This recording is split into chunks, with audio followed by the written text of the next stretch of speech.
ओम नमः शिवाय। हर हर महादेव। सभी श्रोताओं का स्वागत है आपके अपने चैनल मीरा भक्ति स्टोरीज में। अब पौष माह का समापन होने वाला है। आज पौष माह के शुक्ल पक्ष की चतुर्दशी तिथि और रविवार का दिन है। द्वादशी और त्रयोदशी तिथि एक साथ होने के कारण कल 13 जनवरी सोमवार को साल की पहली पूर्णिमा का व्रत रखा जाएगा। इस दिन व्रत रखकर श्री सत्यनारायण भगवान की पूजा अर्चना की जाती है। तो पूर्णिमा का व्रत रखने वाले सभी श्रोताजन इस बात का ध्यान रखें। तो अब अपने सुनते हैं आज की कथा। एक बार फिर मैं आपसे कहना चाहती हूँ कि आप इस चैनल पर प्रस्तुत कथाओं को ज़्यादा से ज़्यादा शेयर करें और मीरा भक्ति स्टोरी चैनल को सब्सक्राइब करके अपने इस परिवार को और बड़ा बनाने में सहयोग प्रदान करें। भगवान श्री हरि की कृपा से आपकी सारी मनोकामनाएं पूर्ण हों। बोलो गणेश जी महाराज की जय हो। पूर्व काल में पार्वती देवी को देवताओं ने अमृत से तैयार किया हुआ एक दिव्य मोदक दिया।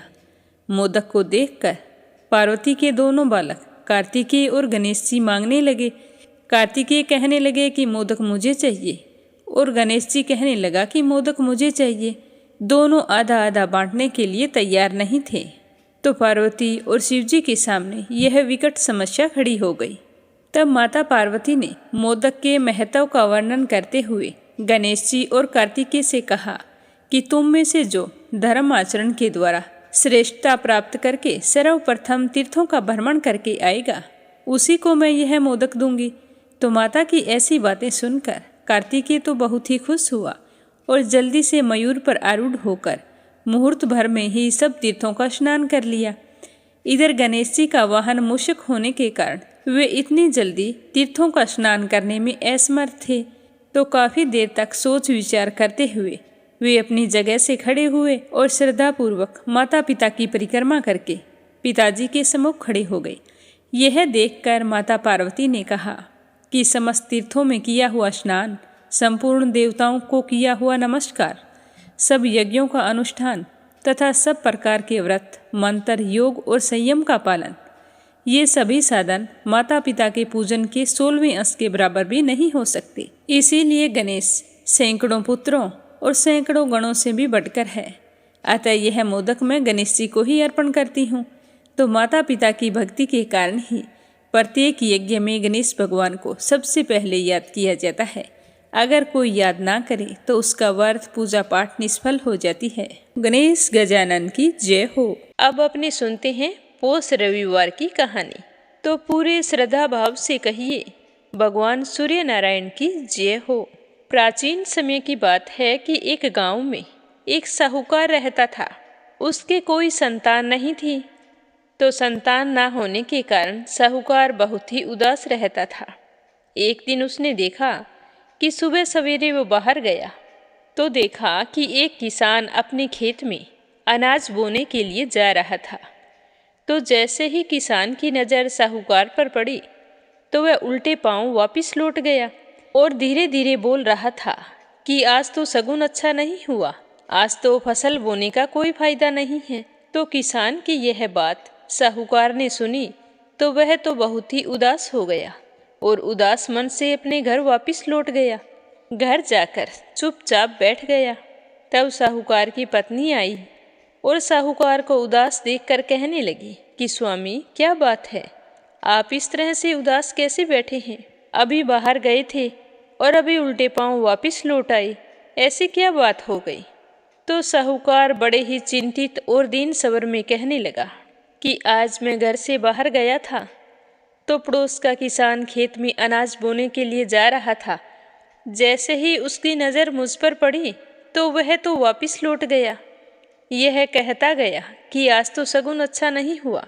तो मैं तो यही बात सुनकर उदास हो गया हूँ।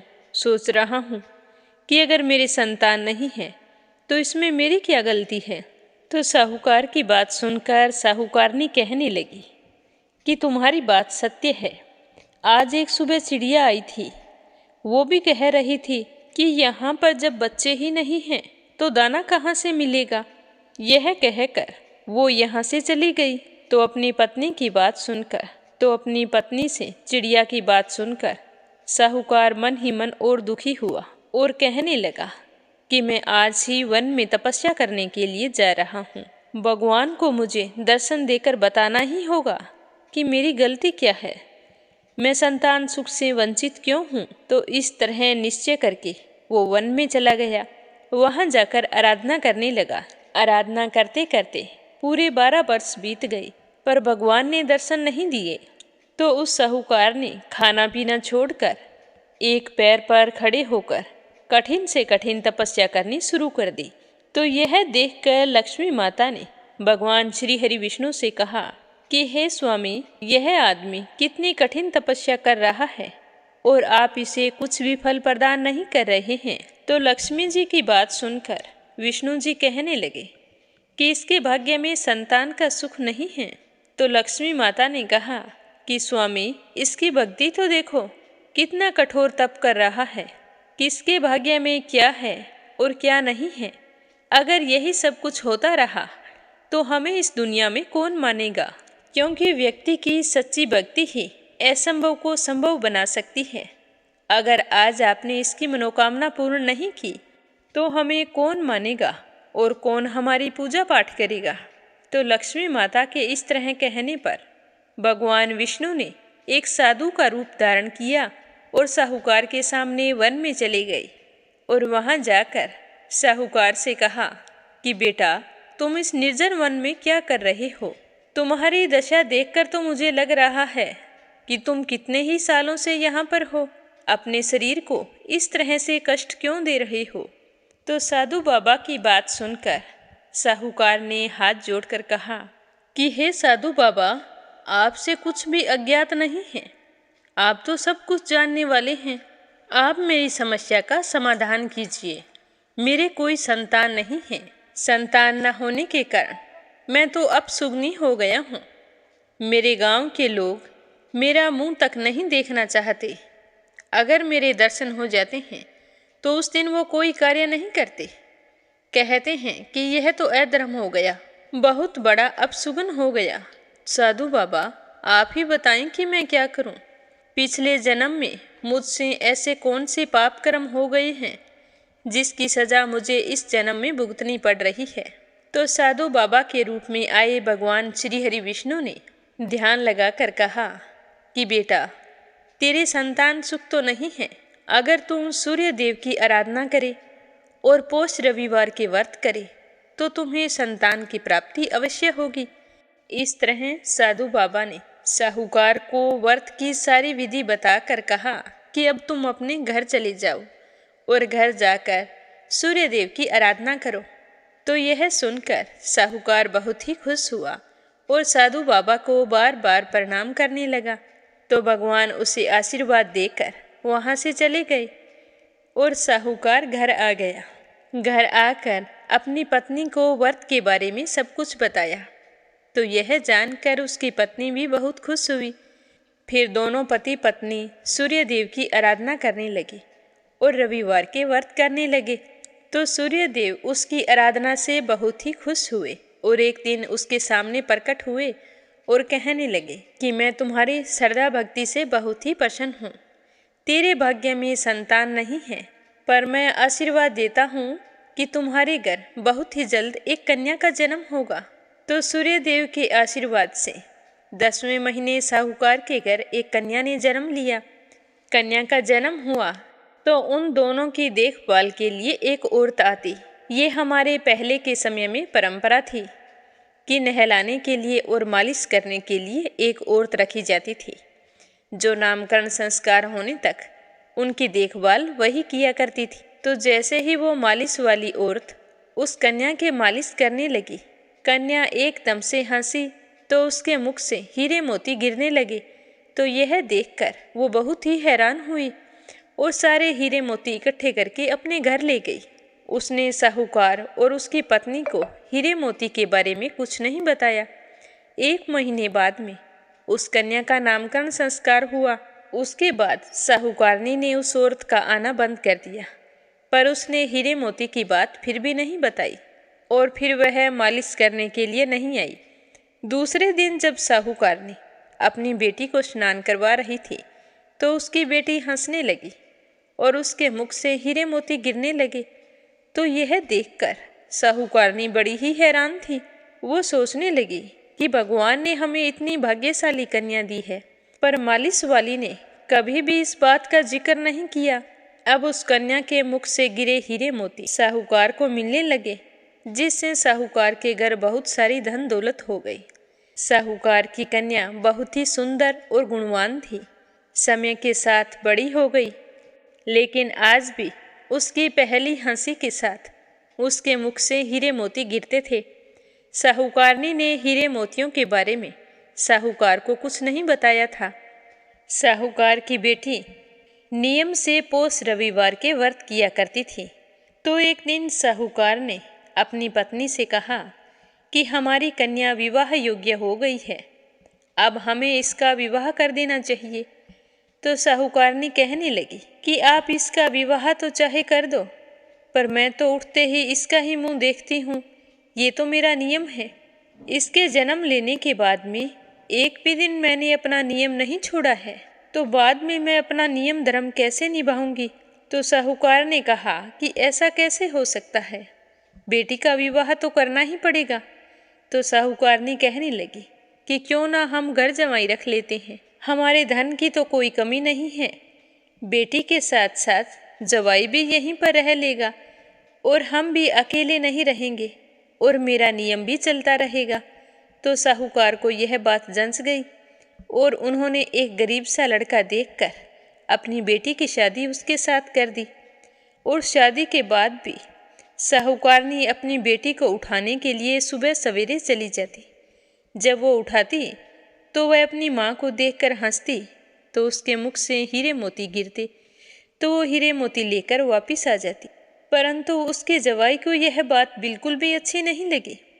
उसने अपनी पत्नी को समझाया कि सासू माँ से कह देना कि वो वृद्ध हो चली है, इस तरह तुम्हें आकर उठाए अच्छा नहीं लगता।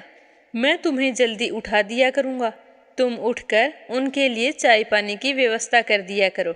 अब हमारा फर्ज है कि हम उनकी सेवा करें। तो लड़की कहने लगी कि मेरी माताजी का नियम है कि वो उठकर सबसे पहले मेरा मुख देखती है। तो उसके पति ने कहा कि कोई बात नहीं, आप जाकर उन्हें उठाना, इस तरह वो सबसे पहले आपका मुख ही देखेगी।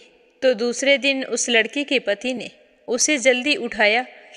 तो उठकर जैसे ही वो हंसी तो उसके मुख से हीरे मोती गिरने लगे। तो उसने हीरे मोतियों को उठा लिया। तभी लड़की की माँ आ गई और उसने देखा कि उसके जुआई ने सारे हीरे मोती उठा लिए हैं। तो उसके मन में तो लालच था, तो वह अपने जवाई को मारने की योजना बनाने लगी। और दिन में जैसे ही जवाई काम पर गया तो उसके पीछे एक आदमी भेज दिया और उससे कहा कि मेरी जवाई को मारकर उसका सर लाकर मुझे दे देना। तो उस आदमी ने पैसों के लालच में वैसा ही किया। जब साहूकार का जवाई शाम को काम से लौट रहा था, तो जैसे ही जंगल के रास्ते से आ रहा था तो वह आदमी छुप कर बैठ गया और उसकी हत्या कर दी और उसका सर काट कर साहूकारनी को लाकर दे दिया। यह देखकर साहूकारनी बहुत ही खुश हुई। उस दिन पौष माह का रविवार था। साहूकार की बेटी ने व्रत रखा था। वह अपने पति के आने का इंतजार कर रही थी, क्योंकि शादी के बाद उसका भी नियम था। वह अपने पति के दर्शन करने के बाद ही व्रत का पालन करती थी। तो राणादे और सूर्य भगवान सोचने लगे कि यह लड़की तो हमारा आशीर्वाद है और हमारे रहते यह दुखी कैसे हो सकती है। कितने नियम से बचपन से ही पौष रविवार के व्रत करती आ रही है, तो हमें कुछ ना कुछ तो करना पड़ेगा। तो सूर्य भगवान ने ब्राह्मण का रूप धारण किया और साहूकार के घर चले गए। वहां जाकर भिक्षा के लिए आवाज लगाई। तो साहूकार ने भिक्षा लेकर आई। तो ब्राह्मण के रूप में आए सूर्य देव ने कहा कि इन हीरे मोतियों से मेरा क्या काम है, मुझे तो तुम्हारे जवाई का सर चाहिए। तो यह सुनकर साहूकारनी तो सकते में आ गई और सोचने लगी कि इस ब्राह्मण को क्या पता कि मैंने अपने जवाई को मरवा दिया है। तो वह चुपचाप जाकर अंदर से अपने जवाई का सर लेकर आई और ब्राह्मण की भिक्षा की झोली में डाल दिया। तो ब्राह्मण देवता उसे लेकर साहूकार की जवाई की धड़ के पास चले गए और उसके सर को जोड़कर अमृत का छींटा दिया, जिससे साहूकार का जवाई जीवित हो गया। उसके समझ में कुछ नहीं आया था कि उसके साथ क्या हुआ। वह तो सोचने लगा कि आज बीच रास्ते मुझे इतनी गहरी नींद कैसे आई। वह उठकर जल्दी जल्दी अपने घर की ओर चल पड़ा। जब वो घर पहुंचा तो साहूकार की बेटी अपने पति का इंतजार कर रही थी। उसे आया देखकर वो कहने लगी कि आपको पता नहीं है क्या कि आज मेरा सूर्य देव का व्रत है। सूर्य अस्त होने के बाद में भोजन नहीं कर सकती। आपको सब कुछ पता था, फिर भी आपने आने में इतनी देरी कैसे कर दी। तो उसने अपनी पत्नी की बात सुनकर कहा कि हे प्रिय, मुझे कुछ भी पता नहीं है। मैं तो काम पर से लौट रहा था, तब मुझे रास्ते में एक आदमी मिला और जैसे ही वो मुझे मारने के लिए उद्यत हुआ, उसके बाद मैं बेहोश हो गया और फिर मुझे कुछ भी पता नहीं है। यह कहकर उसने हीरे मोती वाली बात अपनी पत्नी को बताई कि तुम्हारी माँ के मन में हीरे मोतियों का लालच है। उनका कोई नियम धर्म नहीं है कि वो उठकर सबसे पहले तुम्हारा मुख देखे। मेरा तो यहाँ पर मन बेचैन हो रहा है। मैं यहाँ पर नहीं रहना चाहता। अगर तुम मेरे साथ चलो तो हम अपने घर रहते हैं। मेरे यहाँ तुम्हारे जितना धन तो नहीं है, फिर भी मैं तुम्हें किसी तरह का कष्ट नहीं आने दूंगा। तो उसकी पत्नी कहने लगी कि जैसा आप उचित समझे, जहाँ आप जाएंगे मैं आपके साथ चलने को तैयार हूँ।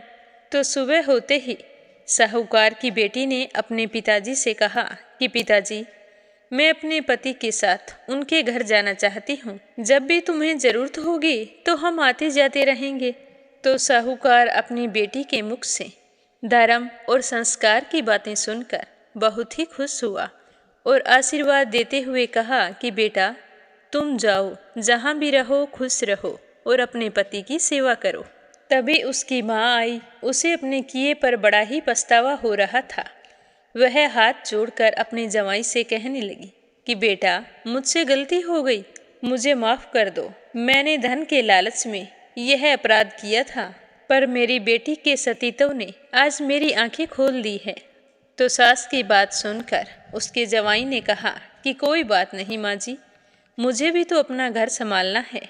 मेरे घर पर भी मेरी बूढ़ी माँ है, मैं उन्हें भी अकेला नहीं छोड़ सकता। जब तुम्हें कोई काम हो तो मुझे संदेशा कर देना, मैं आता जाता रहूँगा। यह कहकर दोनों पति पत्नी वहाँ से चले गए। लड़की की माँ चुपचाप पश्चाताप के आंसू बहा रही थी और साहूकार के आज भी समझ में नहीं आया कि यह सब कुछ क्या हो रहा है। फिर दोनों पति पत्नी ससुराल में सुखपूर्वक रहने लगे। साहूकार की बेटी अपनी सास की खूब सेवा किया करती थी और वहाँ भी वो पौष माह के रविवार के व्रत विधि विधान से करती थी, जिससे उनके घर में सुख समृद्धि हो गई और समय के साथ एक बहुत ही सुंदर पुत्र ने जन्म लिया। ऐसी संस्कारी बहू पाकर उसकी सास तो धन्य हो गई। हे सूरज भगवान, जैसी कृपा अपनी बेटी पर की वैसी सब पर करना। जो भी रविवार के व्रत रखकर आपकी इस कथा को सुने सुनाए या हुंकारे भरे, उसकी सारी मनोकामना पूर्ण करना। प्रेम से बोलो सूरज भगवान की जय हो। अब अपने सुनते हैं श्रीमद् भागवत कथा का आगे का अध्याय। बोलो श्री हरि विष्णु भगवान के अनंत स्वरूपों की जय हो। बोलो भागवत कथा की जय हो। पिछले अध्याय में अपने सुना कि सारे के सारे यदुवंशी भगवान श्री कृष्ण तथा बलराम के बाहुबल से सुरक्षित थे। उनकी कृपा से उन्हें अब किसी प्रकार की व्यथा नहीं थी, दुख नहीं था। उनके सारे मनोरथ सफल हो गए थे, वे कृतार्थ हो गए थे और सारे के सारे अपने अपने घरों में आनंद से विहार करने लगे। भगवान श्री कृष्ण का बदन आनंद का सदन है। वह नित्य प्रफुल्लित, कभी न कुम्हलाने वाला कमल है। उनका सौंदर्य अपार है, सदा हास और चितवन उस पर नाचती रहती है। यदुवंशी दिन प्रतिदिन उसका दर्शन करके आनंद मगन रहते हैं। मथुरा के वृद्ध पुरुष भी युवकों के समान अत्यंत बलवान और उत्साही हो गए, क्योंकि वे अपने नेत्रों के दोनों से बारंबार भगवान के मुखार बिंद का अमृतमय मकरंद रसपान करते रहते थे। कि हे राजन, अब देवकी नंदन भगवान श्री कृष्ण और बलराम जी दोनों ही नंद बाबा के पास आए और गले लगकर कहने लगे कि पिताजी, आपने और माँ यशोदा ने बड़े स्नेह और दुलार से हमारा लालन पालन किया है, इसमें कोई संदेह नहीं है। माता पिता हमेशा अपनी संतान पर अपने शरीर से भी ज़्यादा स्नेह करते हैं, लेकिन किसी कारणवश पालन पोषण करने में असमर्थ होने के कारण स्वजन संबंधियों ने अगर त्याग दिया है, उन बालकों को जो लोग अपने पुत्र के समान लाड प्यार से पालते हैं, वे ही वास्तव में उसके माँ बाप होते हैं। पिताजी, अब आप लोग वृद्ध जाइए। मुझे पता है कि आप लोगों को हमसे बिछुड़ने के कारण बहुत दुख होगा, क्योंकि हम ही आपकी संतान हैं और आप हमारे माँ बाप हैं, इसमें कोई संदेह नहीं है। पर यहाँ के सौहार्द संबंधियों को सुखी करके हम दोनों आप लोगों से मिलने के लिए वहाँ जरूर आया करेंगे। भगवान श्री कृष्ण ने नंद बाबा और दूसरे वृजवासियों को इस प्रकार समझा बुझाकर बड़े आदर के साथ वस्त्र, आभूषण तथा अनेक धातुओं के बने बर्तन आदि देकर उनका सत्कार किया। भगवान की बात सुनकर नंद बाबा ने प्रेम से अधीर होकर दोनों भाइयों को गले से लगाया और फिर नेत्रों में आंसू भरकर गोपों के साथ वृज के लिए प्रस्थान किया। हे राजन, इसके बाद वासुदेव जी ने अपने पुरोहित गर्गाचार्य तथा दूसरे ब्राह्मणों से दोनों पुत्रों का विधि पूर्वक दिव्य जाति समुचित यज्ञोपवीत संस्कार करवाया। उन्होंने विविध प्रकार के वस्त्र और आभूषणों से ब्राह्मणों का सत्कार करके उन्हें बहुत सारी दक्षिणा एवं बछड़ों वाली गौएं दान में दी। सभी गौएं गले में सोने की माला पहने हुए थी तथा और भी बहुत से आभूषण एवं रेशमी वस्त्रों की मालाओं से भी विभूषित थी।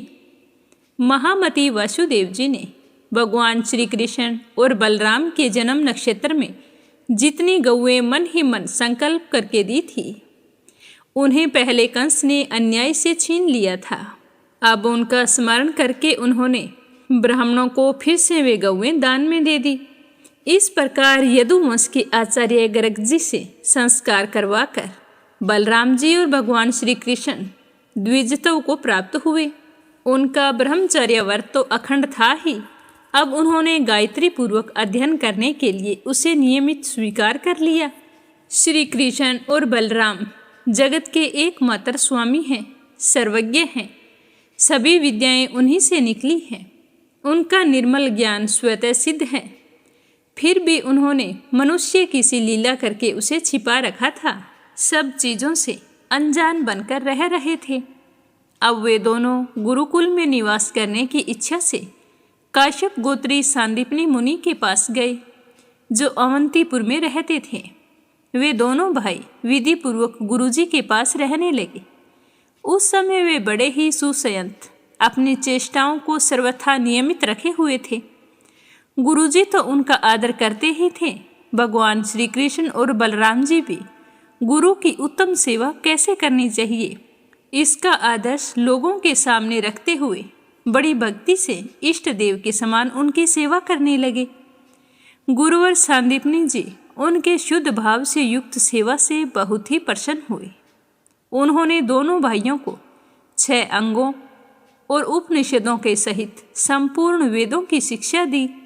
इसके सिवा मंत्र और देवताओं के ज्ञान के साथ धनुर्वेद, मनुस्मृति आदि धर्मशास्त्र, मीमांसा आदि वेदों का तात्पर्य बतलाने वाले शास्त्र, तर्क विद्या आदि की भी शिक्षा दी। साथ ही संधि, विग्रह, यान, आसन, द्वैध और आश्रय, इन 6 भेदों से युक्त राजनीति का भी अध्ययन करवाया। हे राजन, भगवान श्री कृष्ण और बलराम सारी विद्याओं के प्रवर्तक हैं। इस समय केवल श्रेष्ठ मनुष्य का सा व्यवहार करते हुए वे अध्ययन कर रहे थे। उन्होंने गुरुजी से केवल एक ही बार कहने मात्र से सारी विद्याएं सीख ली थी। केवल 64 दिन रात में ही संयमी शिरोमणि दोनों भाइयों ने 64 कलाओं का ज्ञान प्राप्त कर लिया। इस प्रकार अध्ययन समाप्त होने पर उन्होंने सांदीपनी मुनि से प्रार्थना की कि हे गुरुवर, जो आपकी इच्छा हो गुरु दक्षिणा मांग लें। तो सांदीपनी मुनि ने तो उनकी अद्भुत महिमा और अलौकिक बुद्धि का अनुभव कर लिया था। इसीलिए उन्होंने अपनी पत्नी से सलाह लेकर यह गुरु दक्षिणा मांगी कि प्रवास क्षेत्र में हमारा बालक समुद्र में डूबकर मर गया था। अगर तुम दक्षिणा देना ही चाहते हो तो उसे सही सलामत वापस ला दो। तो बलराम जी और श्री कृष्ण का पराक्रम अनंत था, दोनों ही महारथी थे। उन्होंने कहा कि बहुत अच्छा गुरुदेव, हम आपकी आज्ञा स्वीकार करते हैं। इस तरह कहकर रथ पर सवार हुए और प्रवास क्षेत्र में चले गए।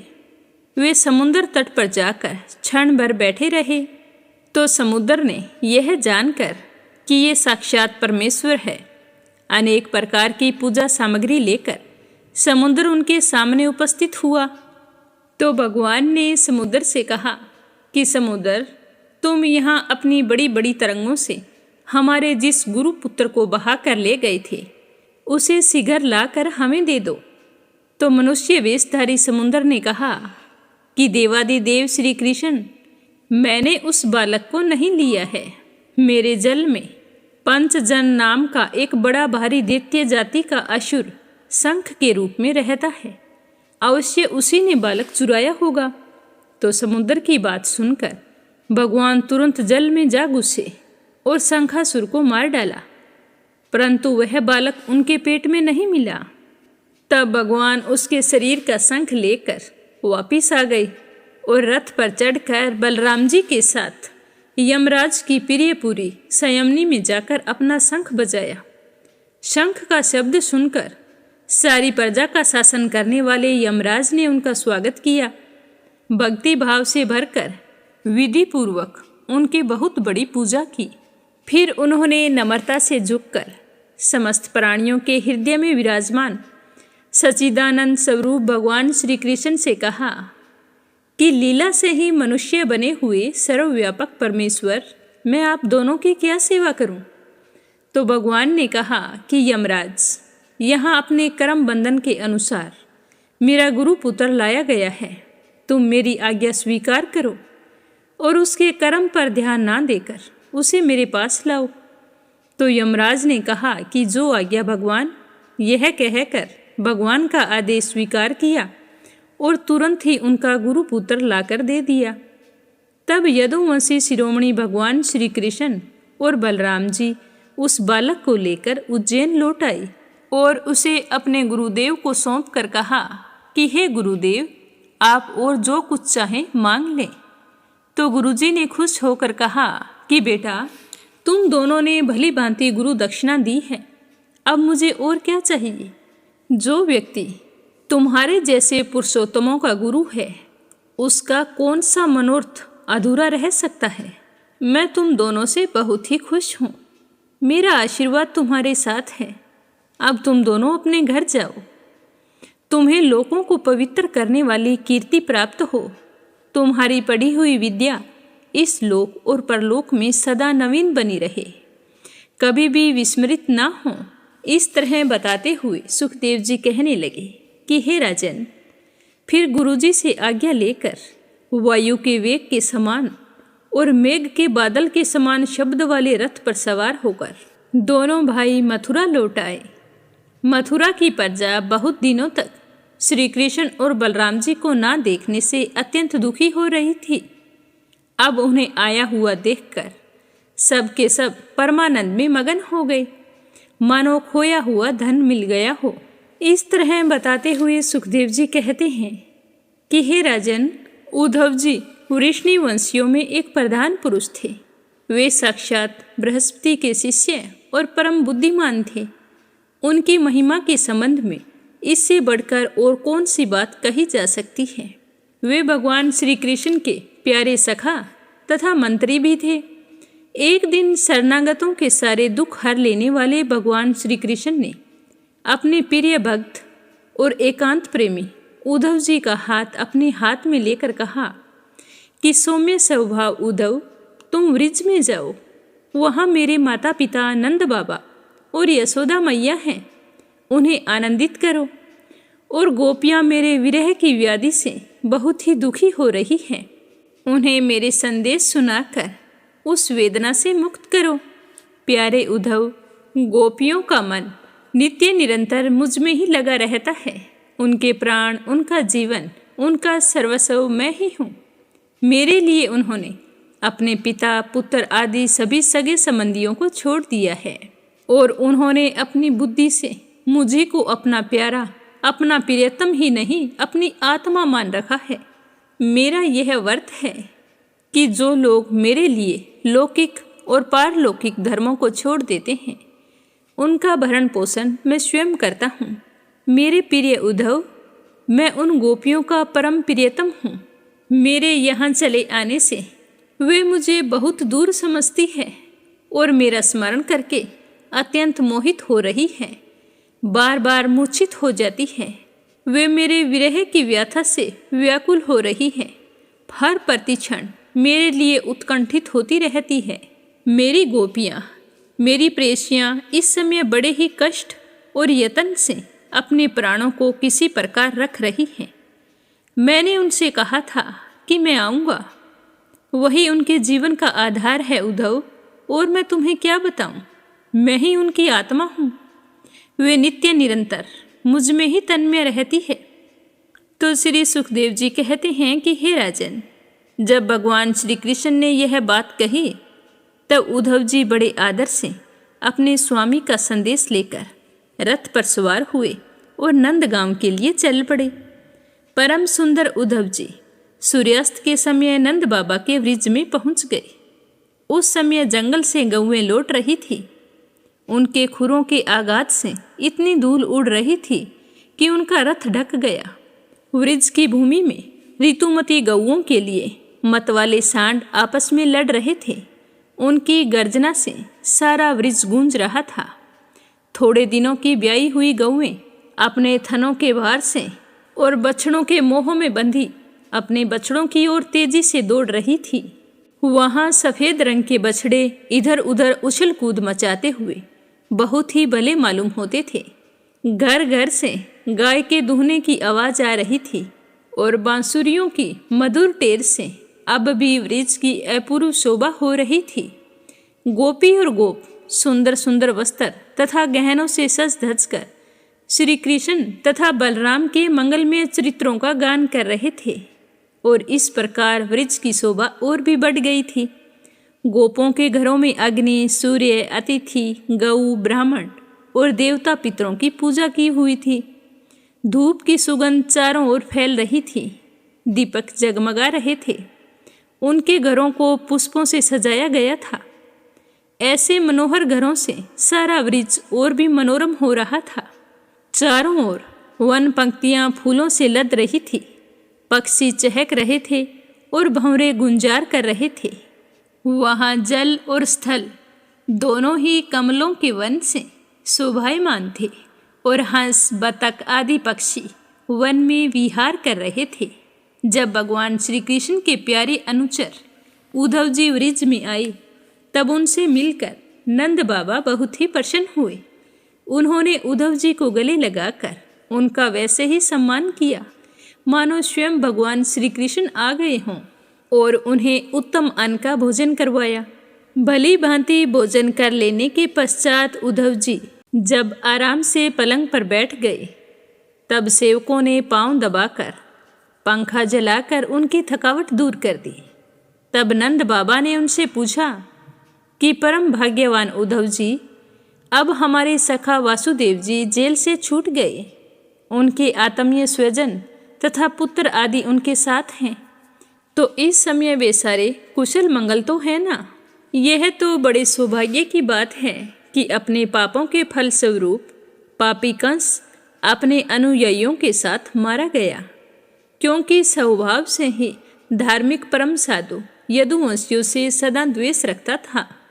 इस तरह कहते हुए नंद जी कहने लगे कि अच्छा उद्धव जी, अब हमें ये बताओ कि श्री कृष्ण कभी हम लोगों को भी याद करते हैं? यह उनकी माँ है, स्वजन है, संबंधी है, सखा है, गोप है। उन्हीं को अपना स्वामी और सर्वस्व मानने वाला यह वृक्ष है। उन्हीं की गौएं, वृंदावन और यह गिरिराज हैं। क्या वे कभी इनका स्मरण करते हैं? आप यह तो बतलाइए कि हमारे गोविंद हमें देखने के लिए क्या एक बार यहाँ आएंगे? यदि वे आ जाते, हम उनकी सुगढ़ नासिका, उनका मधुर हास्य और मनोहर चितवन से युक्त मुख कमल तो देख लेते। उद्धव जी, श्री कृष्ण का हृदय उदार है, उनकी शक्ति अनंत है।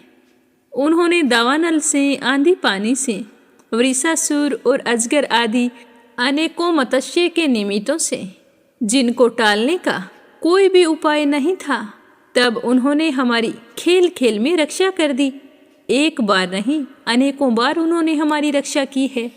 उद्धव जी, हम श्री कृष्ण के विचित्र चरित्र, उसकी विलासपूर्ण तिरछी चितवन, उन्मुक्त हास्य, मधुर भाषण आदि का स्मरण करते रहते हैं और उसमें इतने तन्मय रहते हैं कि अब हमसे कोई कामकाज नहीं हो पाता। जब हम देखते हैं कि यह वही नदी है जिसमें श्री कृष्ण जल क्रीड़ा करते थे, यह वही गिरिराज है जिसे उन्होंने अपने एक हाथ पर उठा लिया था, ये वही वन के प्रदेश हैं जहाँ श्री कृष्ण गौएं चराते हुए बांसुरी बजाते थे, और ये वे ही स्थान हैं जहाँ वे अपने सखाओं के साथ अनेकों प्रकार के खेल खेलते थे। और साथ ही यह भी देखते हैं कि वहाँ उनके चरण चिन्ह अभी तक मिटे नहीं हैं, तो उन्हें देखकर हमारा मन श्री कृष्ण में हो जाता है। इसमें संदेह नहीं है कि मैं श्री कृष्ण और बलराम को देव शिरोमणि मानता हूँ, और यह भी मानता हूँ कि वे देवताओं का कोई बहुत बड़ा प्रयोजन सिद्ध करने के लिए यहाँ आए हुए हैं। स्वयं भगवान गर्ग आचार्य जी ने मुझसे ऐसा ही कहा था। जैसे सिंह बिना किसी परिश्रम के पशुओं को मार डालता है, वैसे ही उन्होंने खेल खेल में ही 10,000 हाथियों का बल रखने वाले कंस, उसके दोनों अजय पहलवानों और महान बलशाली गजराज कुवलियापिड़ को मार डाला। उन्होंने 3 ताल लंबे और अत्यंत दृढ़ धनुष को वैसे ही तोड़ डाला जैसे कोई हाथी किसी छड़ी को तोड़ डालता है। हमारे प्यारे श्री कृष्ण ने एक हाथ से 7 दिनों तक गिरिराज को उठाए रखा था, और यहीं पर सबके देखते ही देखते खेल खेल में उन्होंने परलम, धेनुक, आरिष्ट, तृणावर्त और बक आदि उन बड़े बड़े दैत्यों को मार डाला जिन्होंने समस्त देवता और असुरों पर विजय प्राप्त कर ली थी।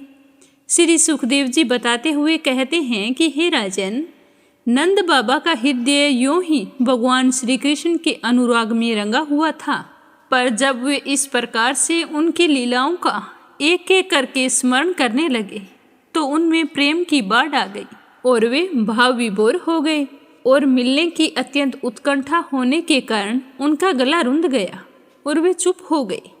यशोदा रानी भी वहीं बैठकर नंद बाबा की बातें सुन रही थी।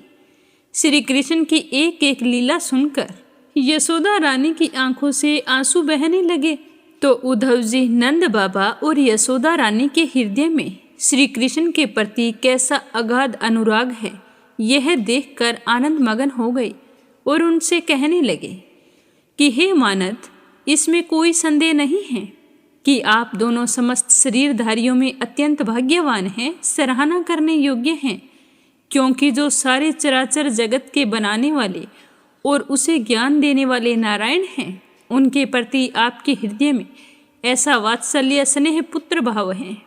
बलराम और श्री कृष्ण पुराण पुरुष हैं, वे सारे संसार के उपादान कारण और निमित्त कारण भी हैं। भगवान श्री कृष्ण पुरुष हैं तो बलराम जी प्रधान हैं। ये ही दोनों शरीर में प्रविष्ट होकर उन्हें जीवन दान देते हैं, और उनमें उनसे अत्यंत विलक्षण जो ज्ञान स्वरूप जीव हैं उनका नियमन करते हैं। जो जीव मृत्यु के समय अपने शुद्ध मन को एक क्षण के लिए भी उनमें लगा देता है, वह समस्त कर्म वासनाओं को धो बहाता है और शीघ्र ही सूर्य के समान तेजस्वी तथा ब्रह्म्य होकर परम गति को प्राप्त होता है।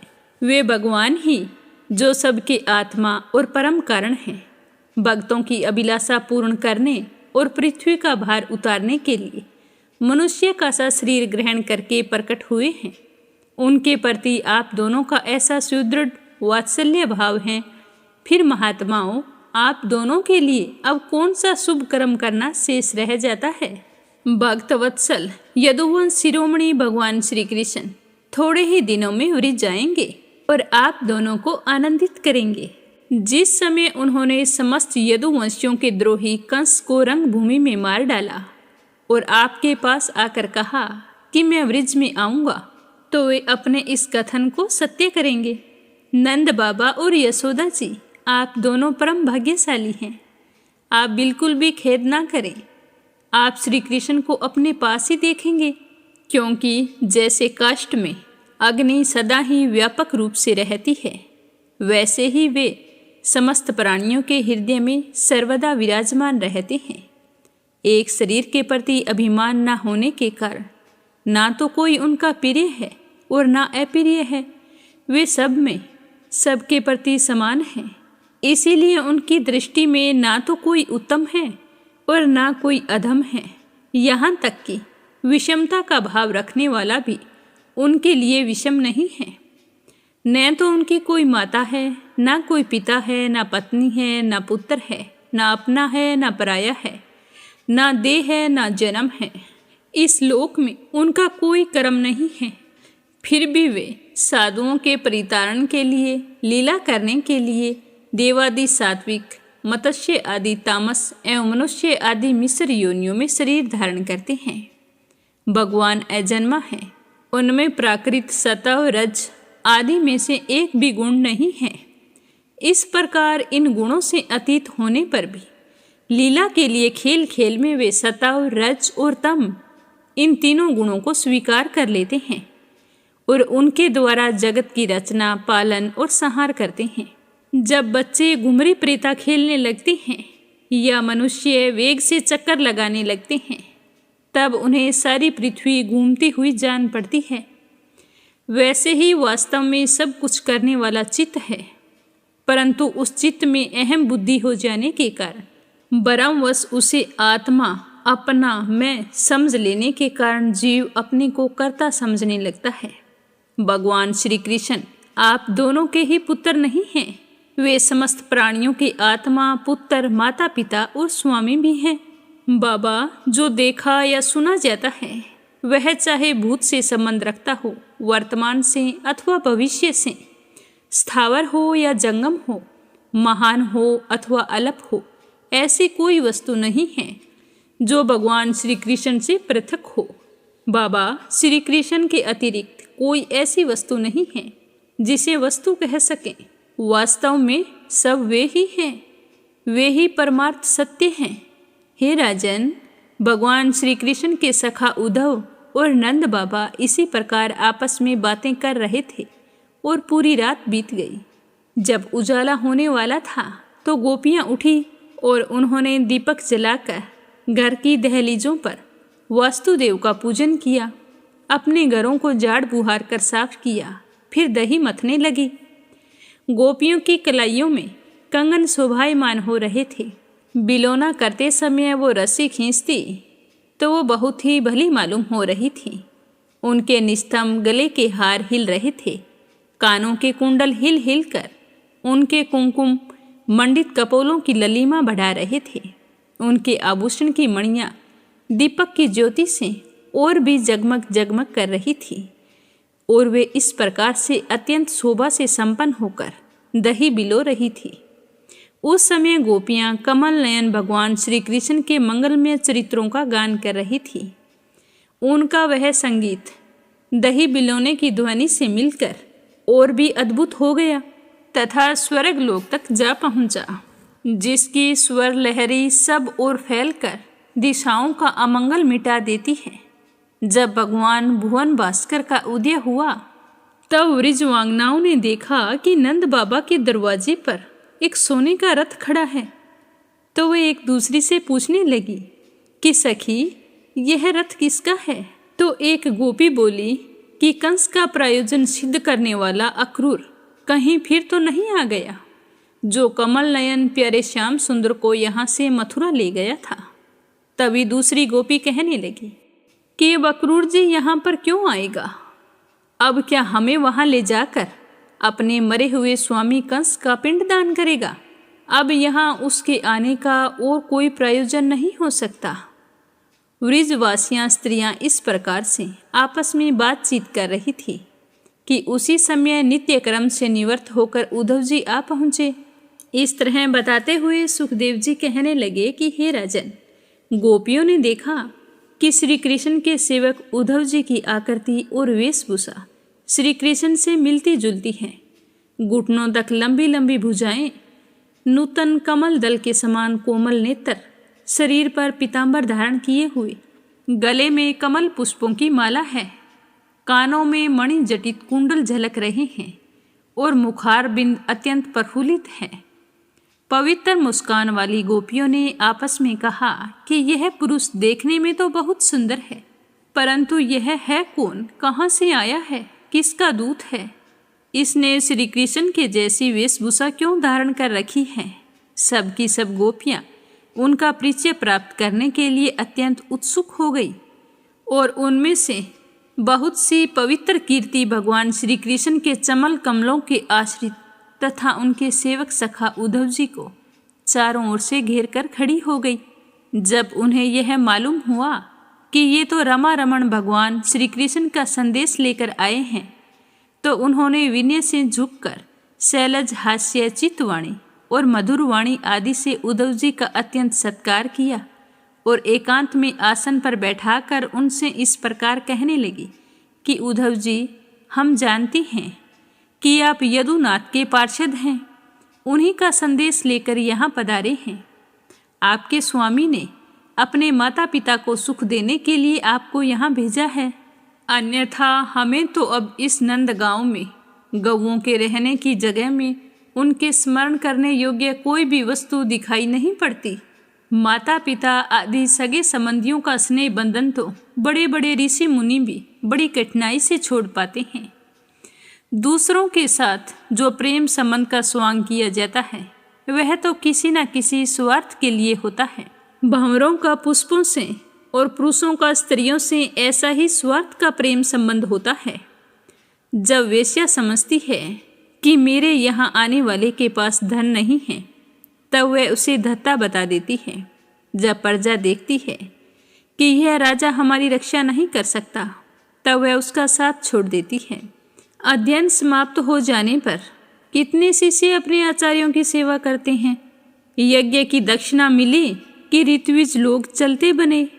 जब वृक्ष पर फल नहीं रहते, तब पक्षीगण वहाँ से बिना कुछ सोचे विचारे उठ जाते हैं। भोजन कर लेने के बाद अतिथि लोग ही गृहस्थी की ओर कब देखते हैं। वन में आग लगी कि पशु बाग खड़े हुए। चाहे स्त्री के हृदय में कितना भी अनुराग हो, जार पुरुष अपना काम बना लेने के बाद उल्ट कर देखता भी नहीं है। हे राजन, गोपियों के मन, वाणी और शरीर श्री कृष्ण में ही तल्लीन थे। जब भगवान श्री कृष्ण के दूत बनकर उद्धव जी वृज में आए, तब वे गोपियाँ उनसे इस प्रकार कहते कहते यह भी भूल गई कि कौन सी बात किसके सामने कहनी चाहिए और किसके सामने नहीं कहनी चाहिए। भगवान श्री कृष्ण ने बचपन से लेकर किशोर अवस्था तक जितनी भी लीलाएं की थी, उन सब की याद कर करके गोपियाँ उनका गान करने लगी। तो भागवत कथा को आज अपने यहीं पर विराम देते हैं। आगे क्या हुआ यह सुनेंगे कल की कथा में। बोलो भागवत कथा की जय हो। बोलो विष्णु भगवान के अनंत स्वरूपों की जय हो। बोलो लपसी तपसी की जय हो। बहुत पुराने समय की बात है। एक गांव में एक ब्राह्मण परिवार रहा करता था। उसमें पति पत्नी के अलावा उनके 2 बच्चे थे। एक बेटा था, एक बेटी थी। ब्राह्मण दंपति बहुत ही सरल स्वभाव के थे। समय मिलने पर प्रभु का स्मरण किया करते थे। उनकी बेटी बहुत ही संस्कारी और सुशील थी, लेकिन उनका बेटा आवारा किस्म का था। वह कोई काम धाम नहीं करता और ना ही कभी अपने माँ बाप का कहना मानता था। समय के साथ दोनों बहन भाई बड़े हो गए। बहन की शादी कर दी गई, पर भाई का वही हाल था। उसके माँ बाप ने उसे समझाया कि बेटा, अब हम वृद्ध हो चले हैं, तुम कोई काम किया करो। लेकिन उस पर उनकी बातों का कोई असर नहीं होता था। तो एक दिन ब्राह्मणी अपने पति से कहने लगी कि स्वामी, आप बिल्कुल काम छोड़ दीजिए। जब घर में कुछ भी नहीं होगा तो यह अपनी जिम्मेदारी समझेगा और काम पर लग जाएगा। तो ब्राह्मण ने दूसरे दिन से काम पर जाना छोड़ दिया। तो यह देखकर उनके बेटे ने कोई काम नहीं किया और चोरी करने चला गया। आते जाते राहगीरों को लूट लेता और उसी से अपने घर का गुजारा किया करता था। तो उसकी लूटने और चोरी करने की आदत से सारे गांव वाले उसे लपसी कहने लगे। तो लपसी की इस हरकत से उसके माँ बाप बहुत ही दुखी रहते थे, पर वह किसी की सुनने के लिए तैयार नहीं था। इसी तरह समय बीतता गया। एक दिन की बात है कि लपसी एक पीपल के पेड़ पर बैठा था। तभी शिव पार्वती जा रहे थे। पार्वती माता गहनों से लदी हुई थी। तो लपसी उन्हें देखकर सोचने लगा कि सूरत के कितने गहने हैं, आज ये सारे के सारे लूट लूँगा तो मुझे कई महीनों तक चोरी नहीं करनी पड़ेगी। तो वह लूटने के इरादे से पीपल की ओट में होकर बैठ गया। जैसे ही शिव पार्वती वहाँ से जाने लगे तो लपसी एकदम से शिव पार्वती के सामने आकर कहने लगा कि जल्दी से जितने सारे गहने पहन रखे हैं उतार दो। तो पार्वती माता कहने लगी कि तुम चोरी क्यों करती हो, तुम्हें पता है चोरी करना पाप है। तो लपसी कहने लगा कि क्या करूं, घर पर मेरे माँ बाप हैं, मेरी एक भांजी है, उनके लिए दोनों समय भोजन की व्यवस्था कहाँ से करूं, मुझे कोई काम तो आता नहीं है। तो लपसी की बात सुनकर पार्वती माता कहने लगी कि तुम जो चोरी करके पाप करते हो, इस पाप का भागी कौन बनेगा। तो लपसी कहने लगा कि मेरे घर वाले सारे बनेंगे। तो पार्वती माता कहने लगी कि कोई नहीं बनेगा, पाप के भागी केवल तुम बनोगे। तो लपसी कहने लगा कि मैं लूट खोस कर उन्हीं के लिए लेकर जाता हूँ, तो पाप के भागी तो उन्हें बनना ही पड़ेगा। तो लपसी की बात सुनकर पार्वती माता ने हंसकर कहा कि हम यहीं पर बैठे हैं और तुम अपने घर जाओ, अपने घर वालों से पूछो कि कोई तुम्हारे पाप का भागी बनेगा क्या। तो यह सुनकर लपसी भागा भागा अपने घर आया और अपनी माँ के पास गया और कहने लगा कि माँ, मैं चोरी करके लाता हूँ, राह चलते राहगीरों को लूटता हूँ, तुम्हारे लिए ही तो करता हूँ। तो तुम मुझे एक बात बताओ, चोरी करने से जो पाप लगता है तो आप मेरे पाप के भागी बनोगे। तो लपसी की बात सुनकर उसकी माँ कहने लगी कि बेटा, मैंने तो तुमसे नहीं कहा कि तुम चोरी करके लाओ, तुम कमा कर लाओ, हमें तो 2 वक्त की रोटी चाहिए, मैं तो तुम्हारी पाप की भागी नहीं बनूंगी। तो माँ के मुंह से इस तरह की बात सुनकर लपसी तो हैरान हो गया। फिर वह अपने पिताजी के पास गया और जाकर कहने लगा कि पिताजी, मैं जो कुछ भी लूट खोस के लाता हूँ वो आपके लिए ही तो लाता हूँ। देखो मैंने लूट कर कितना धन इकट्ठा कर लिया है, कितने ऐशो आराम हैं तुम्हारे। अगर मैं चोरी नहीं करता तो क्या ये सब हमें मिलता। पिताजी, मैं तुमसे एक बात पूछता हूँ कि चोरी करने से पाप लगता है, तो उस पाप में आप मेरे भागीदार बनोगे क्या। तो लपसी की बात सुनकर उसके पिताजी कहने लगे कि बेटा, मैंने नहीं कहा कि तुम चोरी करके लाओ, तुम कमा कर लाओ, मैं तुम्हारे पाप का भागी नहीं बनूंगा। तो माँ बाप के मुंह से इस तरह की बात सुनकर वह बहुत ही उदास हुआ और सोचने लगा कि मैं कितने महीनों से चोरी कर रहा हूँ, ना जाने मुझ पर कितना पाप चढ़ गया है, और ये तो बोल रहे हैं कि पाप के भागी हम नहीं बनेंगे, तो अब क्या होगा। तो वह बड़े ही दुखी मन से शिव पार्वती से मिलने के लिए चल पड़ा। जैसे ही घर से बाहर निकलने लगा तो उसकी छोटी सी भांजी दरवाजे पर खेल रही थी। उसे पता नहीं था कि पाप पुण्य क्या होता है। तो वो कहने लगी कि मामा, पाप की भागी मैं बनूंगी।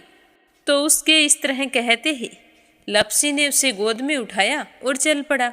शिवजी भगवान और पार्वती माता के पास जाकर कहने लगा कि घर वालों ने पाप का भागी बनने से मना कर दिया है और एक यही है जो पाप की भागी बनने को तैयार है। फिर लपसी बड़े ही दीन स्वर में कहने लगा कि हे भगवान, मैं समझ गया हूँ कि चोरी करना पाप है। आज तक जो मैंने काम किया वो बहुत ही गलत था, लेकिन अब मैं इसका प्रायश्चित करना चाहता हूँ। अब तुम ही बताओ मुझे मेरे पापों से मुक्ति कैसे मिलेगी? तो उसकी बात सुनकर शिव पार्वती बहुत ही खुश हुए और लप्सी को कच्चे सूत का एक छोटा सा गोला देते हुए कहा कि लप्सी, ये सूत लो और इस पीपल के चारों ओर परिक्रमा लगाओ। जब यह सूत समाप्त हो जाएगा तब तुम्हारे सारे पाप नष्ट हो जाएंगे। तो यह सुनकर लप्सी बहुत ही खुश हुआ। सोचने लगा कि छोटा सा गोला है, अभी लपेट कर घर चला जाऊंगा, उसके बाद में कभी कोई पाप नहीं करूंगा। फिर उसने अपनी बांजी को कंधे पर बैठाया और पीपल की परिक्रमा लगानी शुरू कर दी। अब भगवान का वह सूत खत्म कहाँ होने वाला था। लप्सी चक्कर लगाता गया पर वह सूत खत्म नहीं हुआ। चक्कर लगाते लगाते 1 महीने, 6 महीने, साल, पूरे 12 साल बीत गए पर वह सूत खत्म नहीं हुआ। 12 साल बाद एक बार फिर शिव पार्वती जी वहाँ से गुजर रहे थे तो पार्वती माता ने कहा कि स्वामी चलो लप्सी को चलकर देखते हैं। तो शिवजी कहने लगे, वो चोरी करने वाला, लूटने वाला कब का चला गया होगा? तो पार्वती माता कहने लगी कि नहीं स्वामी, चलकर देखने में क्या जाता है, चलो एक बार देखते हैं। तो शिव पार्वती जी जैसे ही पीपल वृक्ष के पास आए तो देखा कि लप्सी तो अब भी चक्कर लगा रहा है। वहाँ चारों ओर गहरी खाई हो गई है और लप्सी की बड़ी बड़ी दाढ़ी, मूंछें, नाखून बढ़ गए हैं। तो यह देखकर पार्वती माता ने कहा कि देखो स्वामी, आप तो कह रहे थे कि वो कब का ही चला गया, देखो इसके मन में सच्ची भक्ति है। तो पार्वती की बात सुनकर शिवजी ने कहा कि चलो अभी देख लेता हूँ। तो यह कहकर शिवजी ने एक सोने का कड़ा लप्सी के आगे फेंक दिया। तो लप्सी ने झट से उसके ऊपर पैर कर लिया। फिर अचानक से उसका ध्यान शिव पार्वती जी की ओर गया तो वो हाथ जोड़कर कहने लगा कि भगवान, अब तो मेरे पाप समाप्त हो गए होंगे, आप मुझे यहाँ से जाने की आज्ञा दीजिए। आपका यह सूत अभी तक खत्म नहीं हुआ है। तो शिवजी भगवान ने कहा कि तुम्हारे पाप कर्म भी अभी तक पूरे नहीं हुए हैं। तो शिवजी की बात सुनकर लप्सी कहने लगा कि भगवान, मुझे पूरे 12 वर्ष हो गए हैं आपकी भक्ति करते करते और अब भी आप मुझ पर शक कर रहे हैं। तो शिवजी ने कहा कि अपना पैर उठाओ। तो जैसे ही लप्सी ने अपना पैर उठाया तो उसके पैर के नीचे सोने का कड़ा था। तो यह देखकर लप्सी शर्मिंदा हो गया और कहने लगा कि प्रभु, गलती हो गई, मुझे माफ़ करो, आगे से मैं ऐसी गलती कभी नहीं करूँगा। तो शिवजी कहने लगे कि नहीं लप्सी, तुम्हारा पाप ऐसे पूरा नहीं हो सकता, अब तुम्हें 12 वर्ष तक और इसी तरह परिक्रमा करनी होगी, उसी के बाद तुम्हारे पाप समाप्त होंगे। यह कहकर शिव पार्वती वहाँ से चले गए और वह फिर से पीपल के पेड़ की परिक्रमा करता रहा। करते करते 12 साल बीत गए। 12 साल बाद में शिव पार्वती जी वहाँ पर आए तो उन्होंने देखा कि आज भी वो वहीं पर चक्कर लगा रहा है। तो शिवजी ने फिर उसके सामने सोने की अंगूठी फेंकी पर उसने कोई ध्यान नहीं दिया। तो शिवजी भगवान प्रसन्न होकर कहने लगे कि हे लप्सी, आज से तुम मेरी तपस्या करके तपसी बन गए हो। मैं तुम्हें वरदान देता हूँ कि तुम अपने जीवन में सारे सुखों को प्राप्त करेगा और तूने 24 बरस तक मेरी भक्ति की है, इसका फल भी तुझे अवश्य मिलेगा। जो भी औरत गाय और कुत्ते की रोटी नहीं बनाएगी उसका पुण्य फल तुम्हें मिलेगा। आंगन लीप कर दहलीज नहीं लीपेगी तो उसका पुण्य फल भी तुझे ही मिलेगा।